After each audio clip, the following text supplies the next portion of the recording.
이거죠. 가족은 누구 하나의 문제가 아니라 가족은 하나의 정서 체계다. 이게 정말 중요한 거예요. 부모의 불안 다음 세대로 내려오고 부모의 해석이 다음 세대로 내려옵니다. 근데 여기에 원인에 대한 문제들을 조금씩 우리가 봐야 된다는 거죠.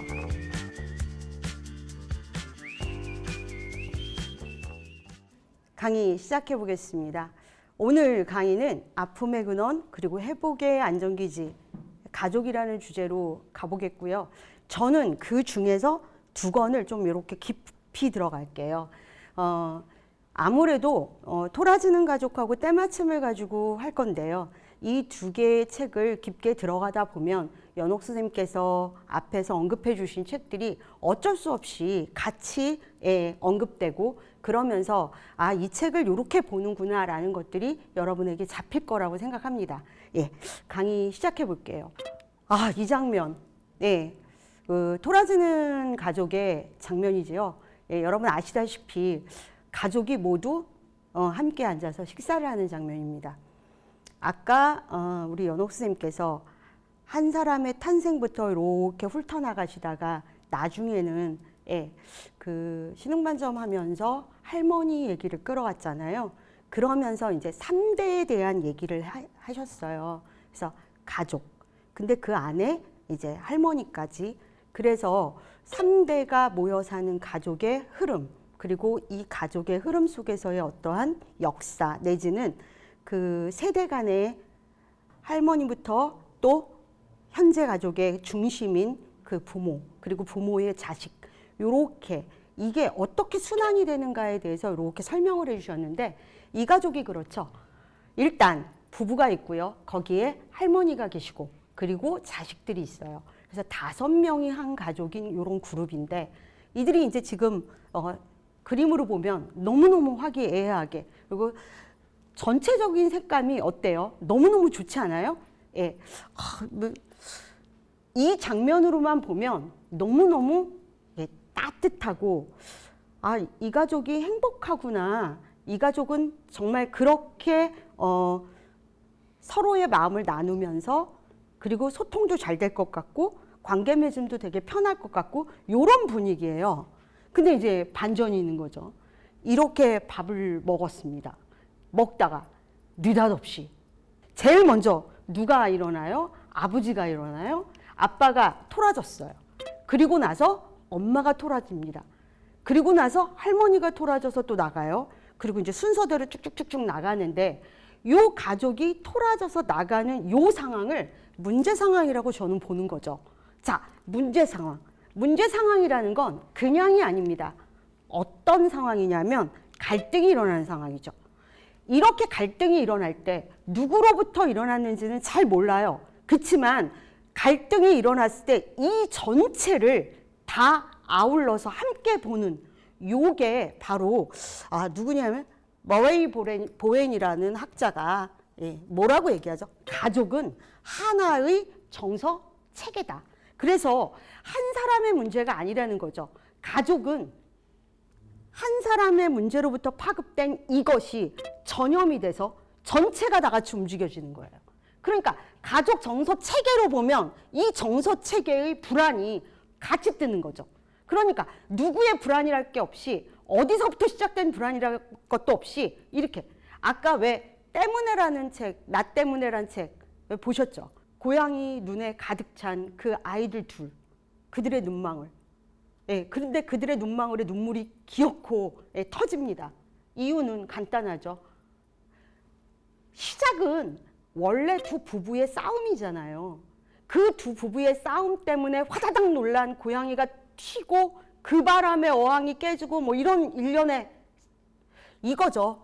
가족은 누구 하나의 문제가 아니라 이렇게 가족 정서 체계의 문제고 그 정서 체계가 함께 움직이는 불안과 거기에 더불어서 이 불안으로 촉발되는 우리는 안을 추구한단 말이죠. 안하지 않은 상태가 불안 아니에요? 근데 인간이 불안을 오래 가져갈 수 없다. 그게 바로 인간의 속성이다 라고 말씀드렸어요. 그러니까 불안을 안으로 가져가기 위해서 가져오는 게 바로 방어잖아요. 요 체계죠. 그럼 이 가족의 방어는 어땠냐? 여러분 전체 방어 보시면 아시겠지만 이들은 뭉쳐서 뭘 어떻게 하지 않았어요. 이들의 방어는 흩어지는 거예요. 따로. 여기 보시면 아시겠지만 아빠 나갑니다. 엄마 나가요. 할머니도 나가고. 근데 더 웃긴 거 아빠는 나가서 나뭇가지를 자르면서 시간을 보내죠. 이걸 잘 보면 제가 이제 명명하듯이 분노가 어느 정도 승화됐어요. 그래서 가지치기를 하죠. 그 다음 엄마는 거꾸리라며 심신의 위안을 얻습니다. 뭐예요?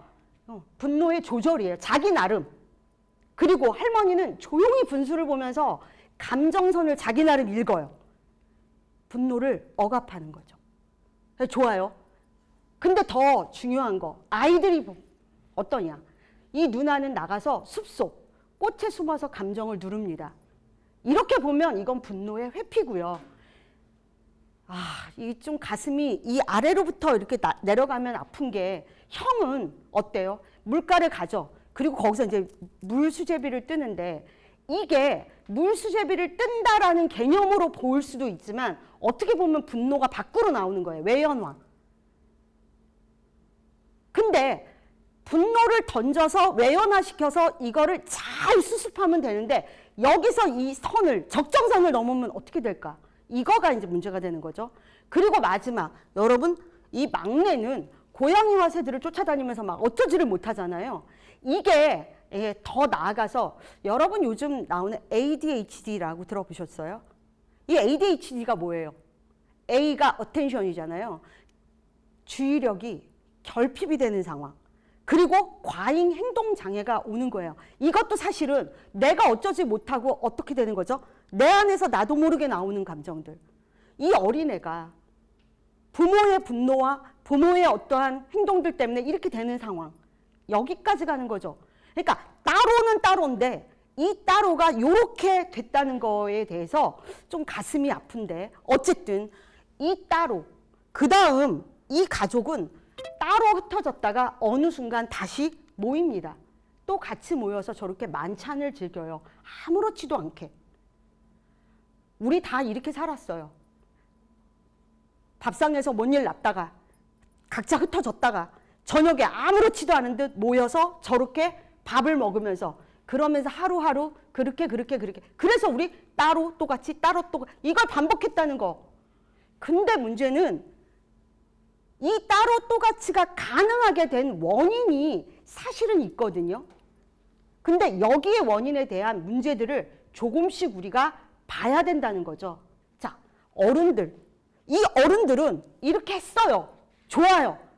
자, 자기 나름 어린 시절부터 자라서 이렇게 자기의 문제를 가지고 이 문제를 자기 나름대로 해결을 해서 이런 방식을 썼단 말이죠.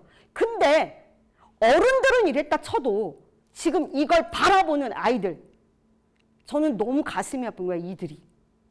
아까도 제가 말씀드렸지만 분노를 회피하고 분노를 외연화하고 분노를 혼자서 어떻게 하지 못하는, 누군가가 알려줘야지. 너가 화가 났으면, 너가 이럴 때는, 이런 상황에는 어른들이 어른답지 못하니까, 그거 어디서 배우지 못하니까 얘네들이 회피하고 고립해서 자기가 어쩌지 못하는 이 상황에서 정말 절절절절 매는 거잖아요.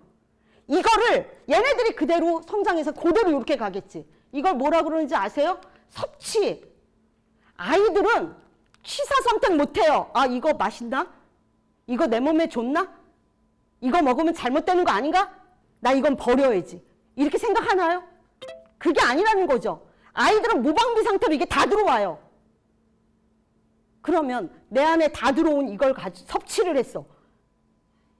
어떡하죠? 정말 안타까운 일인 거예요.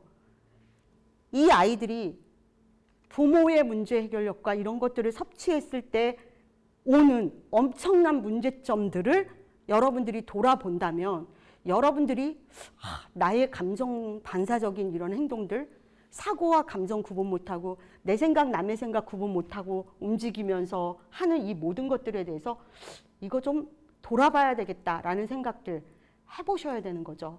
이 토라지는 가족의 이 문제, 왜 이럴까? 왜 아이들은 눈치를 볼까? 바로 이거거든요. 가족의 투사, 다세대 전수.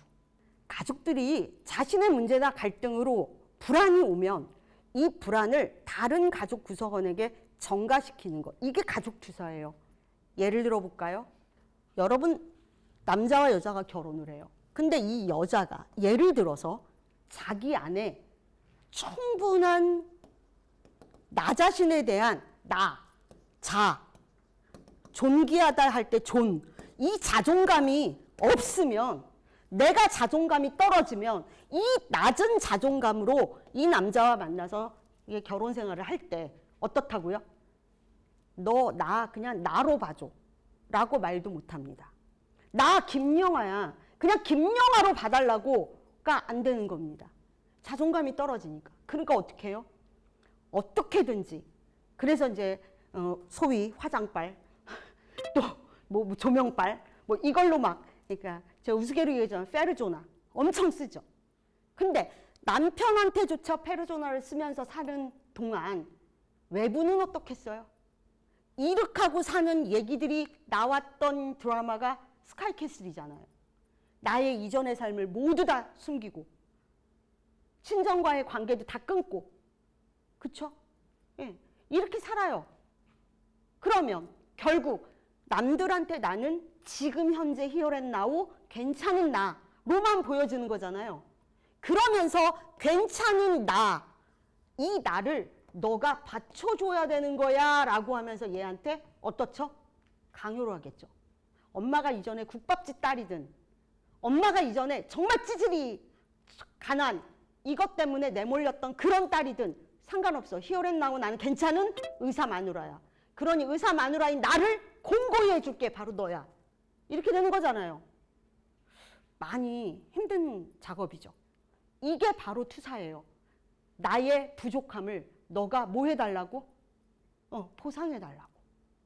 그래서 가족 투사 과정에 되게 중요한 요인이 부모가 분화됐느냐 미분화됐느냐, 그리고 가족이 경험하는 불안이나 스트레스 수준이 어떠냐.